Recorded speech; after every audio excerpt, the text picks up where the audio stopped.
Okay, go on. Hello everyone, Jai Bhim to all. As you know, we conduct virtual reading sessions in which we read Dr. Ambedkar's writings, and we have been doing this since past 3 years now.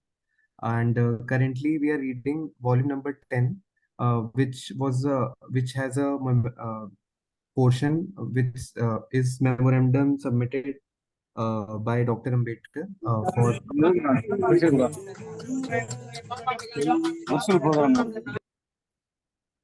uh, Yes.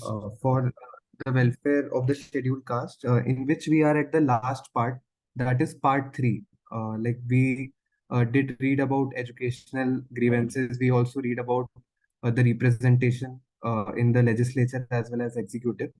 Now we are reading the last part of it, and post that we'll be starting a new reading as well. So we'll keep you updated on the same.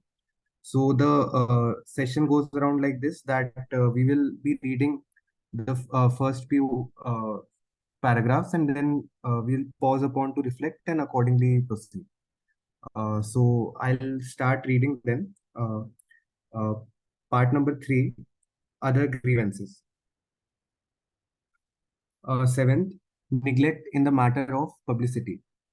It is quite well known that the government of India engages itself very largely in giving publicity to the saying and doings of different individuals and parties who represent the main forces operating in India.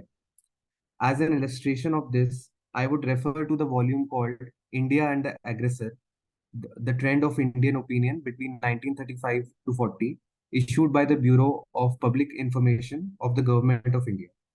The name of the volume is very misleading. It has nothing to do with the aggressor. It is a collection of sayings and doings of political parties and politicians in the country, and presents a full resume of the views of the majority and minority in India. Now, the most annoying part of this volume is the complete neglect of the sayings and doings of the scheduled caste. Out of 940 pages, 158 pages are given to Congress, 85 pages are allotted to Muslims. The Hindu Mahasabha and Hindu League are given about 10 pages. The Liberal Federation has received 16 pages. The Sikhs are spread over 6 pages, Indian Christians over 2 pages, and the scheduled castes are disposed of in about 3 pages. And what is surprising is that in these 3 pages devoted to scheduled castes, the material which is included is of a trifling character. It omits altogether to take notice of some of the most important events that have taken place during this period and important pronouncements made by leading individuals from the scheduled caste. I may mention only one such event, the movement for conversion. Beyond question, it was a movement which shook the Hindu society to its very foundations and attracted the notice of the whole world. To emphasize the trumpery sort of publicity given to scheduled caste in this volume, it is enough to say that the St. Mary's College Curisong once undertook to give publicity to the cause of the scheduled caste and has, as a result, published material covering the same period, which fills a volume of 507 pages. So vast have been the forces and movements affecting and emanating from the scheduled caste during this period of 1935 to 40. As to myself, I must have made many pronouncements touching the scheduled caste. Not one of them, however, finds a place in this volume. For point number 49, it is Okay, true. It okay, is okay. true. Nikhil, I think we will just reflect a bit here because it's about, the other grievances. Babasaheb Ambedkar has been talking about very many different grievances. And here he's talking about a particular grievance of the scheduled caste, which is related to the neglect in the matter of publicity. So he's saying that in the governmental publications, there is hardly any mention of the scheduled caste movements and the developments among them. And he rather thinks it's very seriously. And even if you see today, there is not much by the way of publicity in the government documents about the issues related to the scheduled caste and by the implication scheduled tribes and others. So he's pointing out a very important thing, that there has to be representation in the governmental media, as it is today that most of the media is privatized. That time the private media was not there compared to the governmental media. So, this lack of representation in the media is a very serious concern that we need to think about. So, what this shows that, Dr. Babasaheb has a very holistic view, a 360-degree of view of what are the things that matter. Okay. Yeah, we can go on. Point number 49. It is true that this volume is intended for official use only, but in my opinion, this fact does not alter the great value which the compilation must necessarily have. It goes without saying that it is the mind of the official which is to a large degree responsible for determining the direction which the affairs of the state will take. It also determines the value which he ought to give to issues in which communal interests are involved. It also goes without saying that the attitude and the mind of the official is bound to be determined by the kind of material which is presented to him and on which he feeds in a volume like this. Further, the degree of publicity given to a cause by government in a government publication may be treated by him as the value which government attaches to it and as a direction for him for evaluating the needs and claims of different communities. Look at from this point of view, this volume is sure to give to the officers working in the central secretariat as well as in provincial governments and even to the Secretary of State the impression that the government of India regards the scheduled caste as a negligible force, not worth bothering about. That this is the effect which this volume has produced is evident from the speech delivered in Parliament by the Secretary of State, where the references to the Muslims are empathetic and positive, while the references to the scheduled castes are just of a parenthetical nature. It is a grievous wrong done to the scheduled caste whose cause has received a setback at a most critical period in the struggle. Nikhil, Uh, yeah.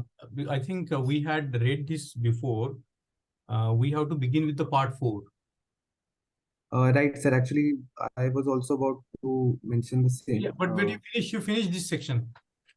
Yeah, I'll finish this. Just finish this. I would press the Bureau of Public Information be asked to prepare a supplement to the volume which it has issued, giving full space to movements carried on by the scheduled caste and the pronouncement their leaders have made. Okay, I think you begin with now part 4. It's good to recapitulate. Yes, so like once we were reading it, immediately got realized that we have already. No, it's okay, it's okay, perfect, no problem, please. Yeah, so I'll start with part 4. That is the last part. Duty of government towards distressed people. Some of the proposals submitted in this memorandum on behalf of the scheduled caste, particularly those which are put forth to remove political grievances, do not involve any financial burden on the public treasury. They are really not proposals so much as political demands, which, by reason of their logic and their justice, government must grant.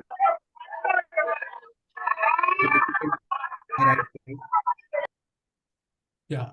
The difficulty arises only with regard to the acceptance of those proposals which involve a financial burden upon the revenues of the central government. Financial burden there is, but it will not to do reject them merely on that account. For there can be no doubt that government has a duty towards the scheduled caste, and if they accept their duty in this behalf, they are bound to discharge it even if it involves a certain amount of financial burden on the public purse. Yes. So whenever we think about any policy making, we have to think in terms of the financial implications of that. And Babasaheb Ambedkar in the very first paragraph is pointing out to this, that the government might have to incur the financial burden to resolve the very many grievances. But he is categorically saying that political grievances, if they have to be removed, there will not be any financial burden on the government, because that has to be given by the logic of by the reason of their logic and their justice. Now, educational grievances or the other related grievances like business and all, and we have seen in the previous section that there were some financial implications of that. But what Babasaheb Ambedkar is saying that a certain amount of financial burden would be surely a necessity. And whenever we are drafting any policy memo, we have to give it what is called the rupee figure or a dollar figure when we implement that, so that we know the financial burden of that policy. So here in the very first paragraph, Babasaheb Ambedkar brings this point up as to what are the financial implications of a particular policy implementation, right? So, those people who are, will be entering into the domain of policy making and all, they have to think about, how we can maximize the policy benefits vis-a-vis reducing the cost of it. So, this is a very important point that has to be borne in mind whenever we think about any policy memo or any policy analysis. Okay, so go on reading, because it's this section, this particular part 4 is very interesting, because now Dr. Babasaheb Ambedkar is appealing to the British government, and this is a kind of an advocacy tool, which is a part and parcel of what is called the policy analysis. If we have a good policy, but if we don't know how to appeal, and where to appeal, we cannot succeed. And what are the different levers to be pulled up in order to get that policy implemented. So here in the part 4, Babasaheb Ambedkar is advocating, he's doing the policy advocacy as to why it is necessary to look into the grievances of the scheduled caste and why there is a need to redress those problems. Okay. So 56 point. The policy of the British government towards the scheduled caste has been one of complete and continuous neglect. It began from the very beginning when the British government realized. You see, Babasaheb Ambedkar is saying here, very important sentence. The British government's policy so far towards the scheduled caste was that of the complete and continuous neglect. So as I was telling you in the last reading sessions, that it's very important for us to pay attention to the words, the terminology and phraseology that Dr. Babasaheb Ambedkar has used. So very beautifully worded here, just direct to the point. The policy of the British government towards the scheduled caste has been one of complete and continuous neglect. You see, so this how you frame the issue, how you communicate is also very important. Go on. This is a very important point, so I'm going to stop often to reflect on some of the points, okay? Sure, sir. Okay, go on. So I'll continue reading further. It began from the very beginning when the British government realized that its duty was not merely to maintain law and order and extended to giving the people education and looking after their welfare. This will be clear from the following quotations from the report of the Board of Education of the Bombay Presidency for the year 1850 to 51. So this is the statement. Inquiry as to upper classes of India, paragraph 16. It being then demonstrated that only a small section of the population can be brought under the influence of government education in India, and the Honorable Court having in effect decided that this section should consist of the upper classes, it is essential to ascertain who these latter consist of. Okay. So you see now, here is the root of the problem. The British government has, we are fond of lauding the British government, but it was a very casteist government. It sided with the upper caste. And as we are going to see with this, in this writing of Babasaheb Ambedkar, the evidences as to how the British, always worked hand in hand with the so-called upper classes in the country. Let's read it through, and a lot of things will begin to make sense. Go on. So you see, the education was not to be given to all. It was to be given to only a few people, and that too from the upper classes. Okay, Nikhil.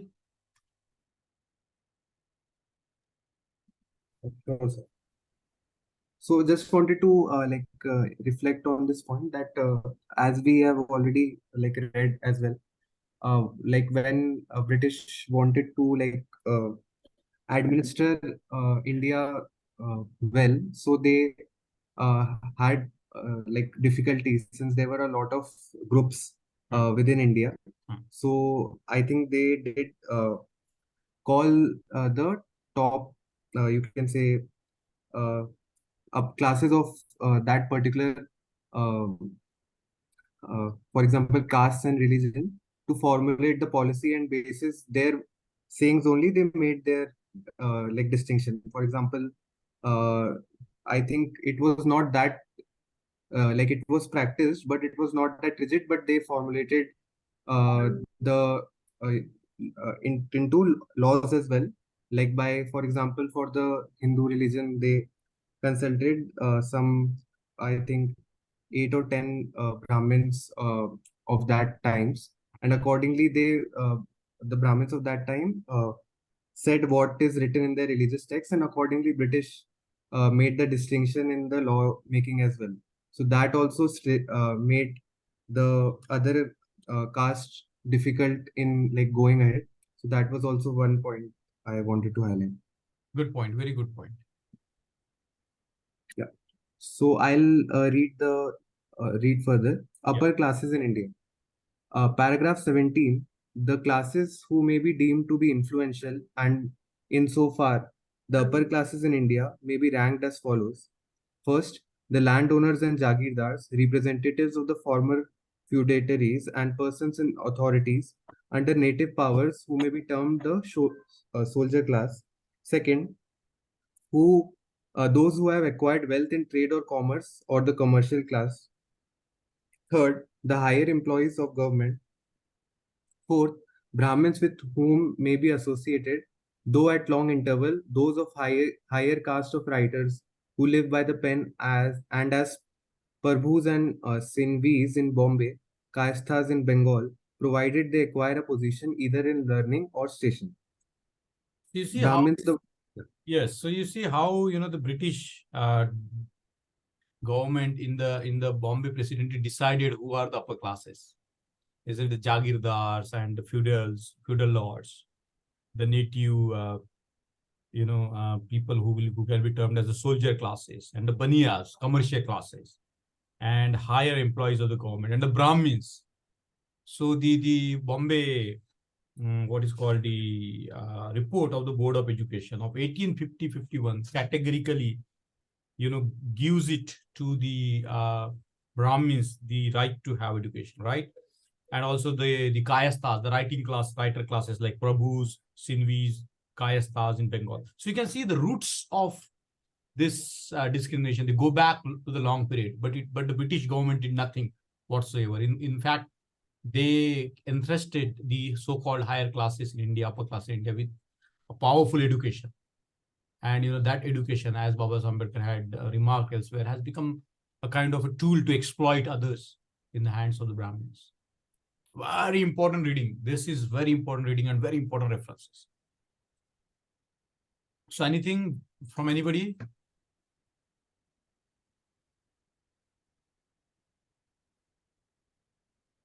If not, then let's read further.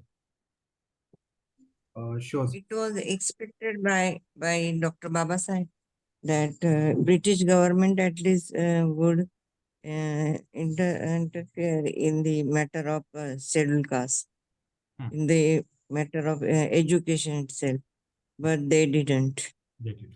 Very true. Very true.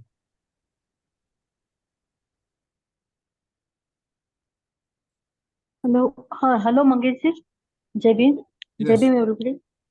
I have one actually. I have one thing to say that I think that in today's time we should not call these people upper class, because calling them upper class is like, considering them themselves as super class, superior to us. So I think that in today's age, at least we should not call them upper class people. We can call them like privileged class or something like that. But Yes, you have good point. Good point. Good point, Yashi. thank you. So anything from anybody, anyone, before we move on, before Nikhil reads further?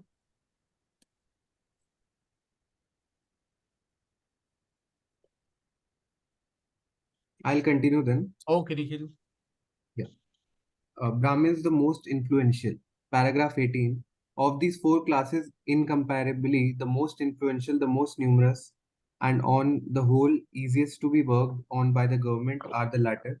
It is well recognized fact throughout India that the ancient Jagirdars or soldier class are daily deteriorating under our rule. Nor among the commercial classes, with a few exceptions, is there much greater opening for the influences of superior education. Employees of the state, though they possess a great influence over the large number who come in contact with government, have no influence whatever with still large numbers who are independent of government. So this is being written, Babasaheb has mentioned the appendix from the Board of Education of Bombay Presidency for year 1850 to 51. So I'll read further. Poverty of Brahmins, paragraph 19. The above analysis, though it may appear lengthy, is nevertheless indispensable for certain important conclusions deducible from it. First, it demonstrates that the influential class whom the government are able to avail themselves of in diffusing the seeds of education are the Brahmins and other high caste Brahmanis proximi. Who are close to Question Brahmin. Brahmin proximus matlab means those who are close to Brahmins. Okay, so here in this paragraph, it's very clear that the British government in the Bombay Presidency decided already to single out the Brahmins for the education. Right? In 1850, this Board of Education report has categorically singled out the Brahmins for the higher education or education. Okay. Right. Question as to educating low caste, paragraph 21. The practical conclusion to be drawn from these facts, which years of experience have forced upon our own notice, is that a very wide door should be opened to the children of the poor, higher caste, who are willing to receive education at our hand. But here again, another embarrassing question arises, which it is right to notice. If the children of the poor are admitted freely to government institutions, what it is there to prevent all the despised castes, the Dheds, Mahars, etc., from flocking in numbers to their walls? You see, Social. This is very, very, discriminatory policy, right? So allowing the Brahmins to get education and categorically denying the education to the Dheds and the Mahars. Very discriminatory. So you see the British government, it was not an innocent government, isn't it? Perpetuated, rather amplified in manifold the caste oppressive forces, in the caste system by education, giving them the tools, the modern tools to exploit, isn't it? And one of the people are saying that this Hinduism is a construct of the Indologist and the Brahmins, isn't there? Was nothing like Hinduism existed before.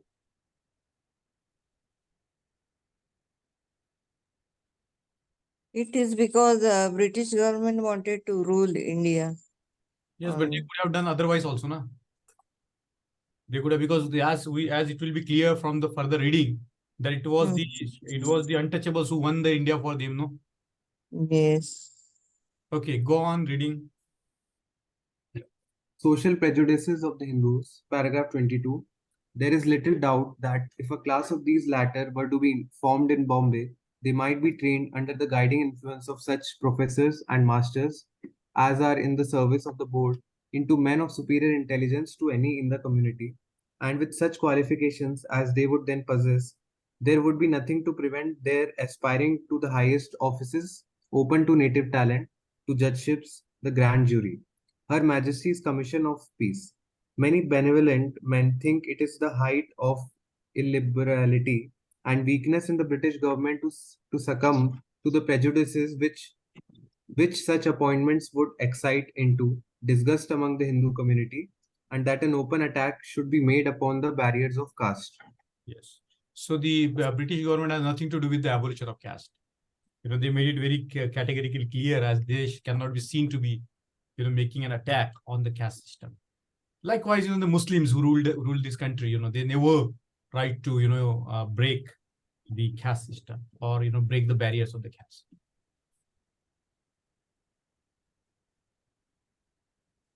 Wise observations of the Honorable Mount Stuart Elphinstone cited. paragraph 23. But herewith wise reflections of Mr. Elphinstone, the most liberal and large-minded administrator who has appeared this side of India, point out the true rule of action.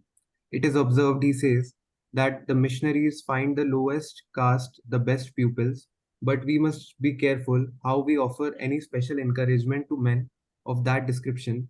They are not only the most despised, but among the least numerous of the great divisions of society, and it is to be feared that if our system of education first took root among them, it would never spread further, and we might find ourselves at the head of a new class, superior to the rest in useful knowledge, but hated and despised by the caste to whom these new attainments would always induce us to prefer them.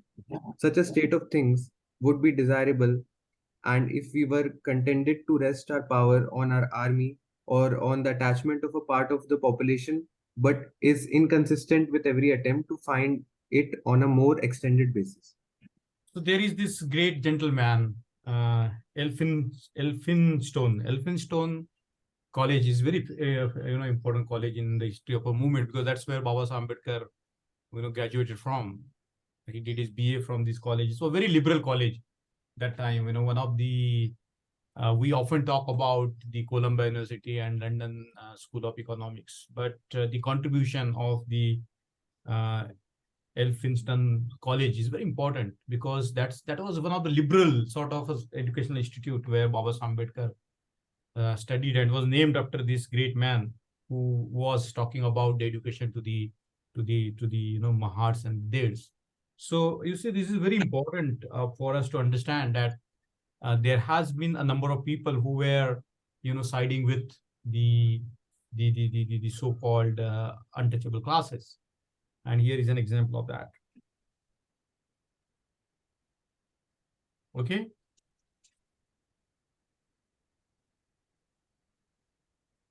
Sir, Yes, Dara.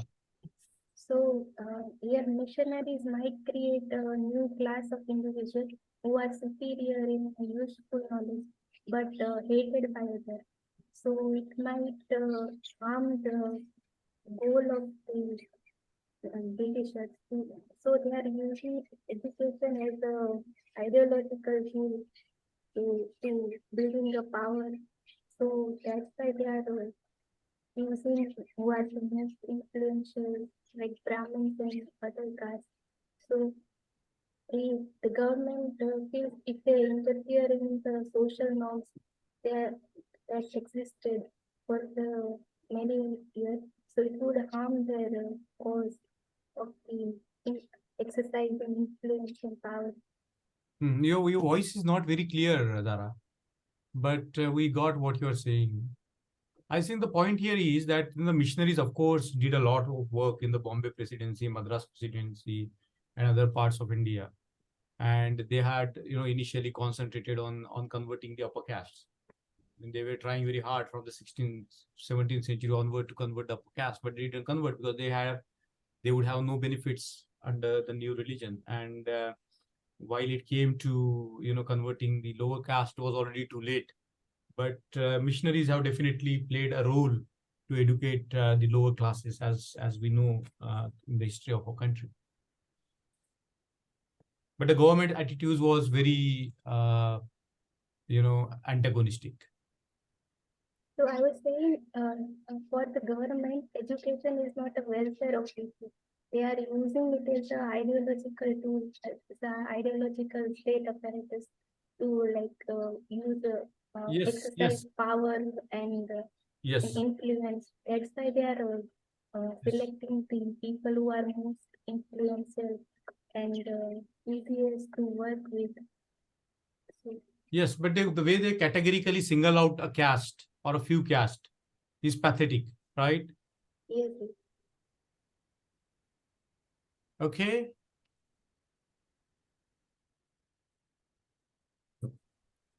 I'll go further then. Point number 57. Such is the antagonism towards the scheduled caste with which began government's policy of giving education to Indians. This policy was firmly applied. There is a case on record of a Mahar untouchable boy who in 1856 petitioned to the government of India for being admitted to a government school in the Dharwad district The following is the text of the resolution issued by the government. The question discussed in the correspondence is of one of very great practical difficulty. First, there can be no doubt that the Mahar petitioner has abstract justice in his side, and government trusts that the prejudices which at present prevent him from availing himself of existing means of education in Dharwad may be ere long removed. But government are obliged to keep in mind that to interfere prejudices of ages a summary manner for the sake of one of few individuals would probably do a great damage to the cause of education. The disadvantage under which the petitioner labors is not one which has originated with this government, and it is one which government cannot summarily remove by interfering in his favor as he begs them to do. So you see, this is a very important paragraph because it shows that how the government, the British government was, not concerned with removing or destroying or even anything to do with the caste system. They went with whatever the Brahmins told them, as Nikhil was pointing out earlier. And they are talking about the abstract justice by his side, but, the difficulty is that, the problem of the caste was not originated with the government of the British, and therefore they have nothing to do with it. Then how did they interfere with the sati? It didn't arise with them, right? There were so many things, Widow Remarriage Act, and so on and so forth. They didn't arise with the British, but they made the laws for that, right? So it's very, you can see the nature of the government of the time. So government is saying they recognize injustice, but they won't interfere in social matters. Yes, but they did interfere, no? Yes, They interfered in the sati system. They interfered in the Widow Remarriage Act. They interfered in so many human sacrifice. yes. Isn't it? But after the 1857, they stopped. So, Yes. So this is prior to that, no? This is about what is it? This is about 1850 and 1851, right? It's prior to the mutiny. Okay. This is prior to the mutiny, right? Okay.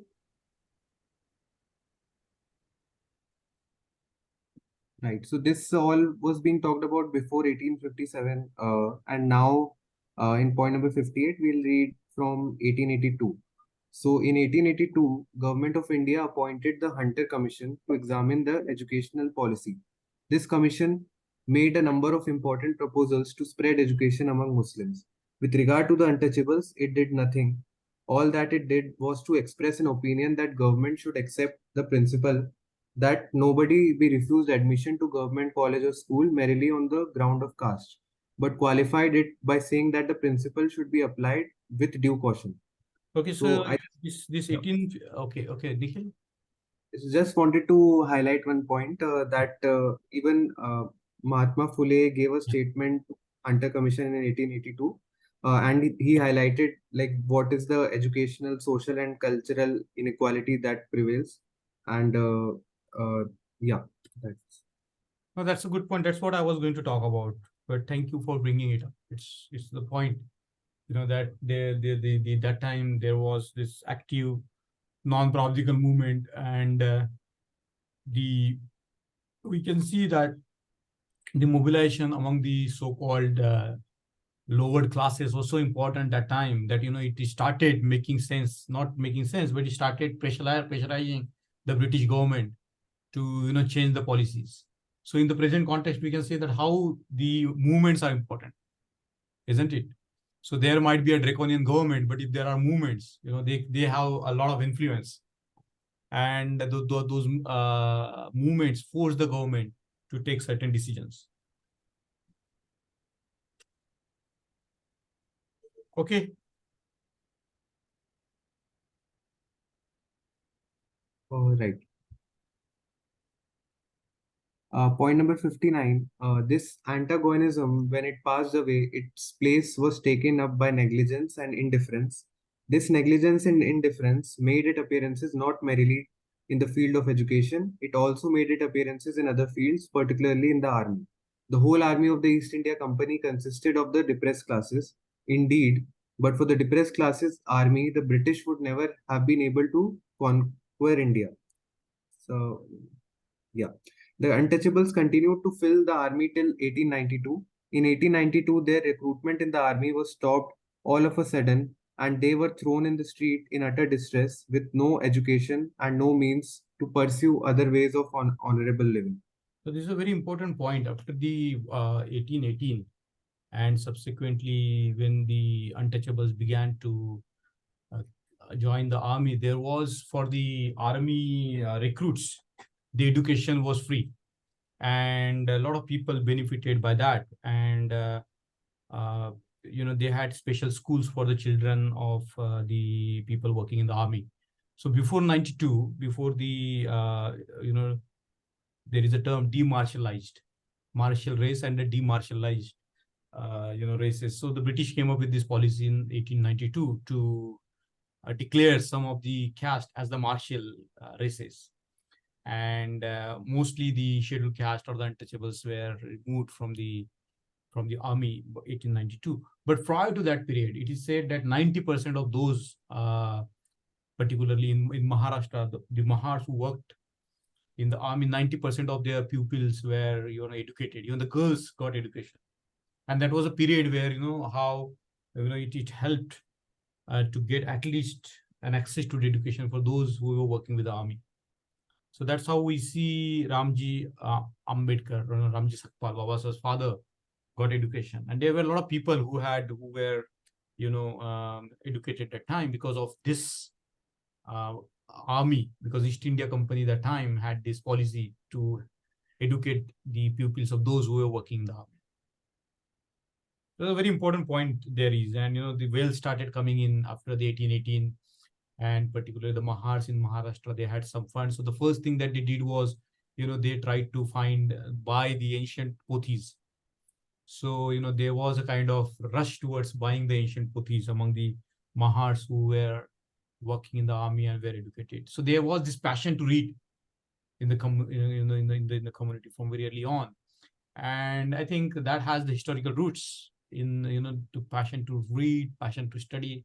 I think it has something to do with the Buddhist origin, as things are becoming clear, like the most of the pothis and the pustakas were created by the Buddhists in India, isn't it? Because it was a popular faith of the people, and a lot of books were in circulation, not only in the libraries but even among the people.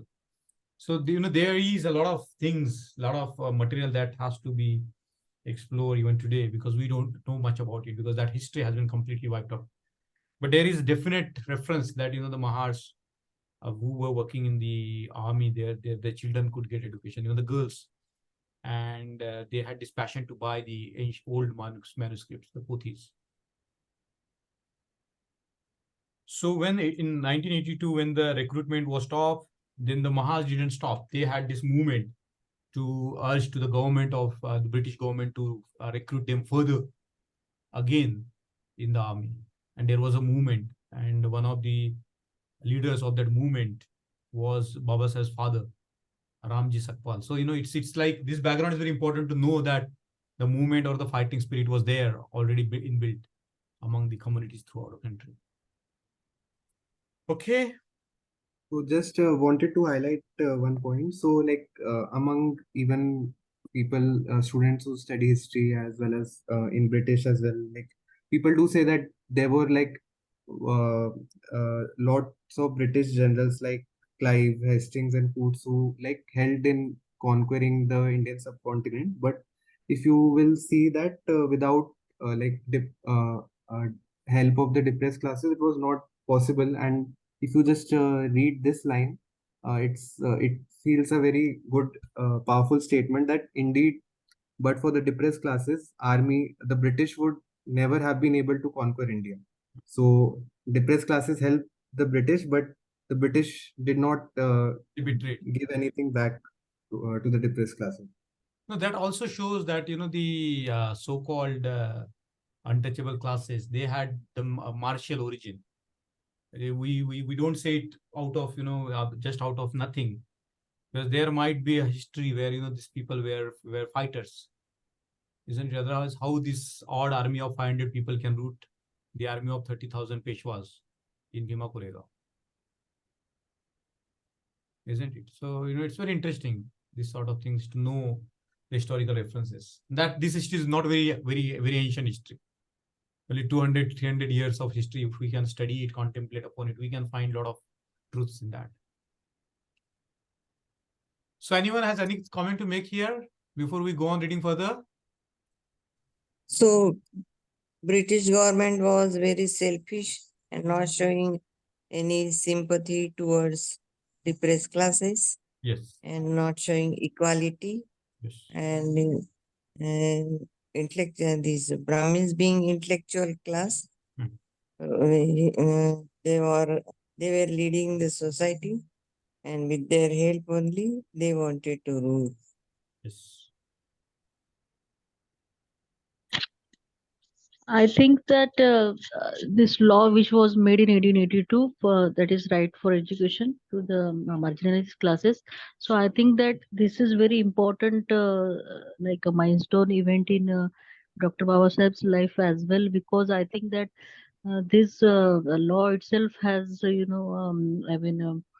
helped Ramji to grow his passion for reading and writing and studying, and that's why he could imbibe those that studying in his further generations as well. I mean, because of that, I think Baba Saheb was able to study in this school, in a military school, I guess. Am I right? Yes, yes, yes. So I think because of this law, Baba Saheb could study. Am I right? No, there is no law like that. No, 1892 they denied this thing. What are you talking about? Okay. I think, but Ramji Ambedkar had done a lot of social work, but Yes. we don't find any writings on him. Babasaheb also did not get time, it seems, to write about him. No, he got some references where there was a petition in Ramji's box to the British government, where Ramji was asking the British government to remove this 1892 law, not to allow the untouchables to enter into the army. So there is Babasaheb Ambedkar writes somewhere that he found those documents, knowing how active his father was. And of course, he was active because that's how he was in contact with Dadasaheb Keluskar, one of the leading figures of this thing. And now there are there are testimonies of the people that Mahatma Jyotiba Phule used to visit the Mahar localities in Pune and talking to the people. So there are the movement is vibrant. It's not just 1818 that the movement started.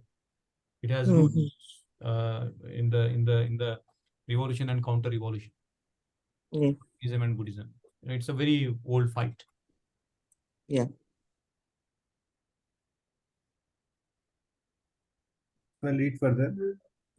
Who can raise the scheduled caste from the distress in which now they are now groveling?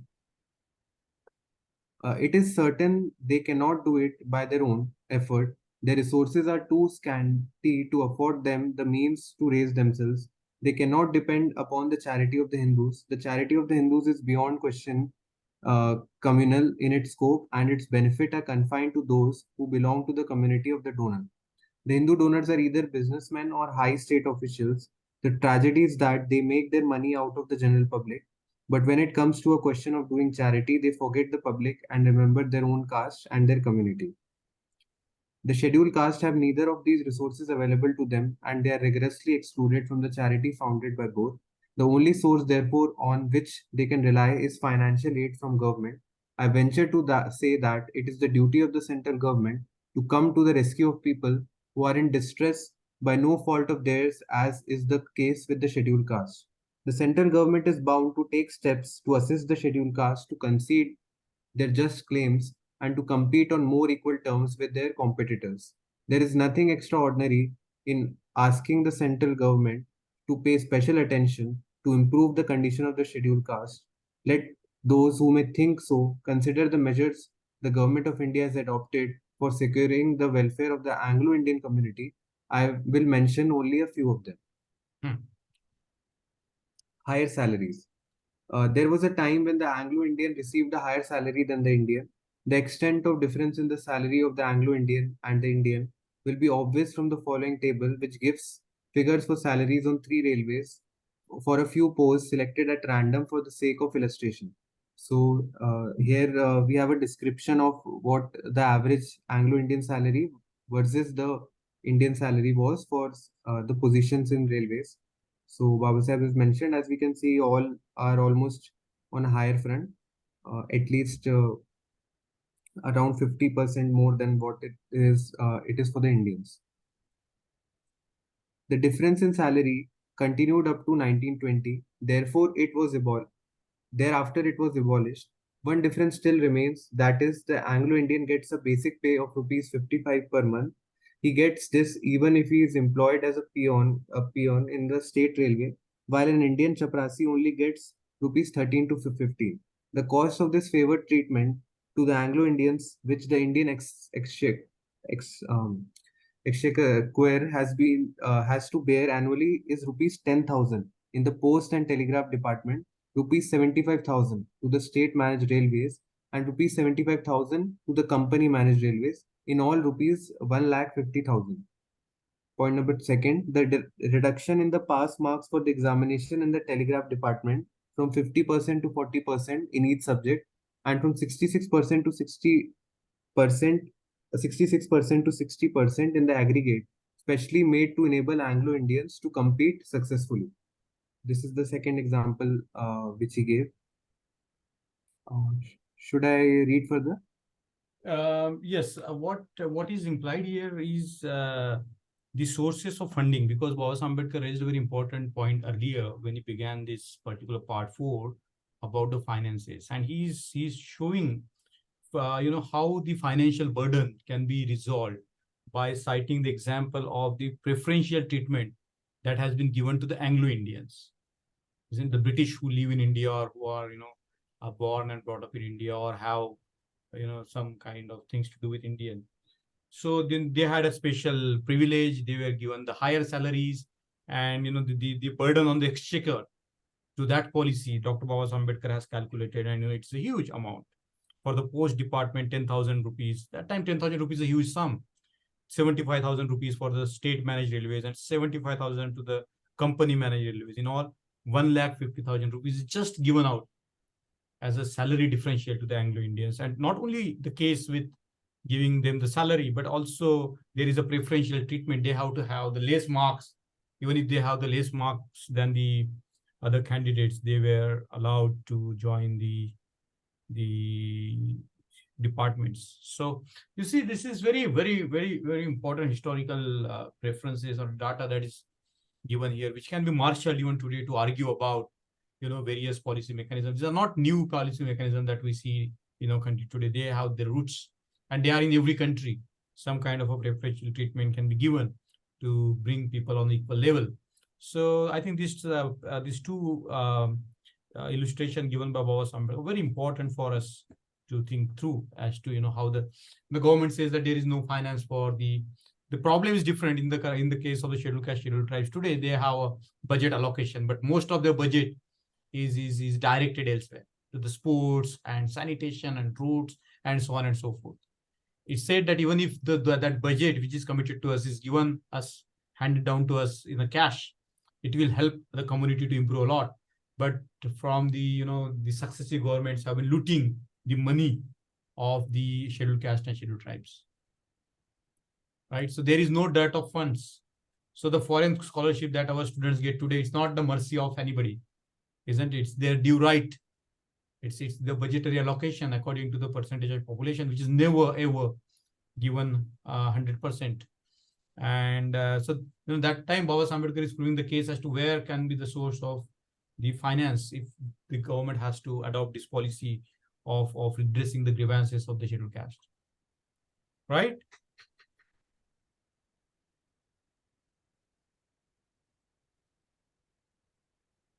Right. Okay.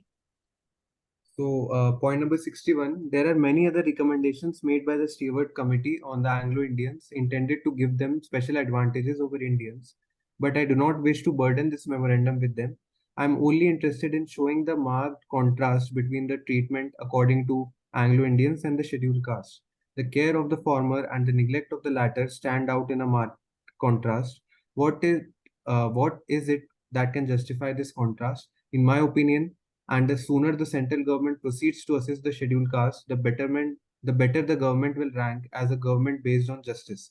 A government which cheerfully bears the cost of 1,50,000 annually for the uplift of Anglo-Indians, if it has the will, spend a few lakhs on the scheduled caste.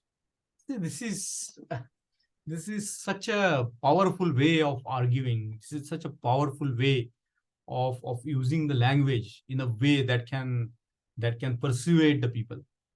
And we know that subsequently, the scholarship was given to the scheduled caste candidates, and the budget was created, and so on and so forth. So you see, this is a very important memorandum. It's a very, very important memorandum in terms of the developments that have taken place for the scheduled caste development or progress. And here, this you need a mind like which can be statistically rigorous, and the expressions are very clear. The expressions are very direct. The expressions are not just emotional. They are not just pathos as they are called, but they are also based on the logos, the logic. And you see the way Babasaheb Ambedkar has, ended it, creating the contrast between the treatment given to the Anglo-Indians and the scheduled caste, the two ends, and showing that, there is this marked contrast between the two. And the way he appeals to the government, will rank as a government based on justice, isn't it? So, it's a challenge to the government to make it more responsible, to make it more, accountable to the people, accountable to all the people. And the way this particular, phrase is crafted by Babasaheb, in my opinion, nothing. And the sooner the central government proceeds to assist scheduled caste, the better the government will rank as a government based on justice. A government which cheerfully bears the cost of rupees 1,50,000 annually. And we have seen the percentage of the Anglo-Indian population, very less. While the scheduled caste constitute the 30% or so, third most populous block in this country. The amount spent on them is negligible. So, this appeal, the way Babasaheb Ambedkar appeals, that language we have to master, the language we have to understand. So, how does the last sentence go? A government which cheerfully bears the cost of rupees 1,50,000 annually for the uplift of the Anglo-Indians can, if it has the will. So it's not difficult for the government to do that, provided it has a will. And what is the will about? Spend a few lakhs on the scheduled caste. So, reading such kind of material, this is our 6th session to read this memorandum which Babasaheb Ambedkar drafted, when he joined the Viceroy's Executive Council, and this goes into let me see how many pages. 408, 7, 544, 444 to 442. So of roughly 40 pages.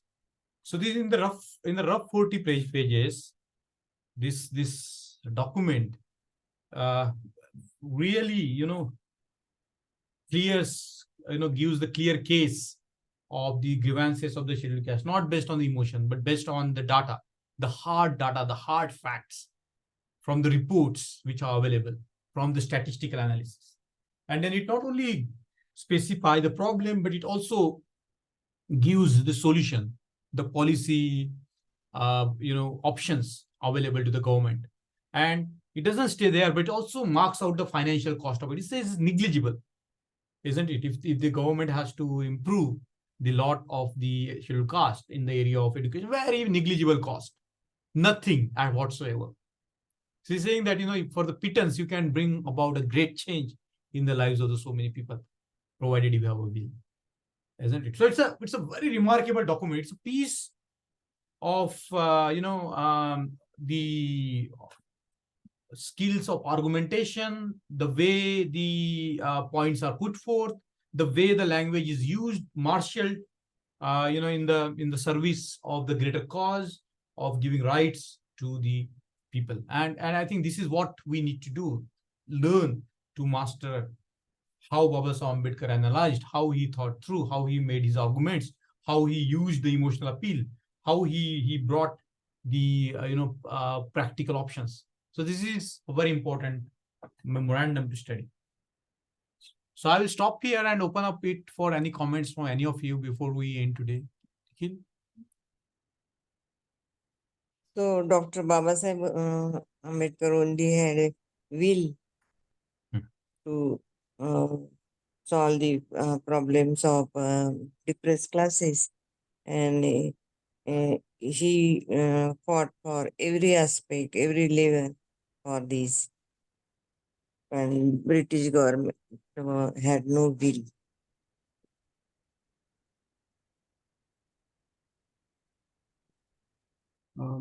I think since the last 4 or 5 sessions, what we saw while reading from the start to end, that there is a, you can say, amalgamation of data, how to convince the third party that what we want to have it happen.